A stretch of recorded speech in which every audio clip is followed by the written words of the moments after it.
I just remember each week being a bit of a fairy tale. I don't know if it's hard to imagine like a top level sports team going through undefeated, but yeah, as the weeks went on, it felt like the pressure was sort of building and building and building, and people were waiting for us to have that loss. Probably about halfway through towards the end, you didn't really want to think about that you may be able to go through the season without losing a game, but towards the end I'd be lying if I didn't say it wasn't in the back of my head. I specifically remember in the car on the way there, I was driving in and just thinking, if we lose this game today, we are probably going to go down as one of the biggest chokers of all time. Toby Pinwell, spectacular last week, has got a lot on his shoulders today. You're nervous, it's a big game and you're anxious and stuff, but the closer it got to kick off, the more relaxed I became. There's a bit going on already.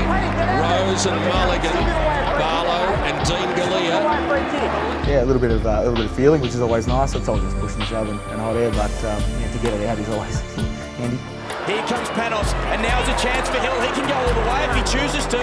He chooses to find Andrew Hooper, and he's got it. But he has kicked the goal. That's the opening major of the grand final. The Seagulls get it. Davies burst through the clearance. He's kicked the goal.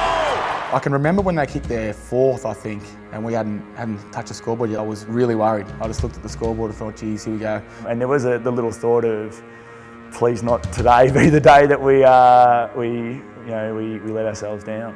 McMahon onto the ground, flicks a little half-a-metre handball out to Patrick Rose. He doesn't need to be invited twice. And Rose comes up with the goal, an important one for Port Melbourne, just a steady. I think we got the next two or three, and all of a sudden it's back to square.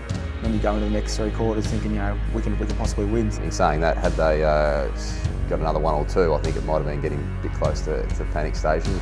This for 4 goals in a row for Port, only broken by Matt Provino's goal at the 12-minute mark. It has been a remarkable comeback by Port Melbourne, and it continues. I think we had a bit of momentum up then, so we were really looking just to stick with that and keep going and hopefully get a few more goals in front. Didn't feel like we won the game as soon as we hit the lead or anything like that. Burston in the pocket, time for heroics from Billy Burston! What a grand final moment that might turn out to be! That was probably the first moment I thought, you know what, this might be our day today. It might be the day to break the Port Melbourne premiership drought, because it was such a ridiculous goal that you just sort of thought, maybe today. Down to McGrath. Dylan wants to join the party, and why not? Even the defenders are getting in on the act, and Gary Ayres, businesslike till the last minute, was caught with a bit of a smile on his face. He was running back, celebrating and carrying on, as he liked to do. He didn't kick many goals, but I was sort of there saying, calm down, get back to your spot. We've got to see this out. There might have been 10 or 12 minutes left. And I think he looked at me like I was stupid, because he knew we had it once. Lynch gives it to the duelist and analyst. Could anything more go right for this man? Malcolm Lynch probably could have kicked it himself, and I was running past, and I screamed for it extremely loud, and thankfully he gave it, and I got myself on the scoreboard. So that's something to always remember. I'm pretty sure the Valenti goal was when we sort of looked at each other and were like, we're going to win this. Oh, I think so. Yeah, no, we were definitely home by then. They say that nobody's perfect, but on this day in 2011, Port Melbourne is. It's just a really happy feeling. It's just something that you know that you've got that premiership to your name for the rest of your life.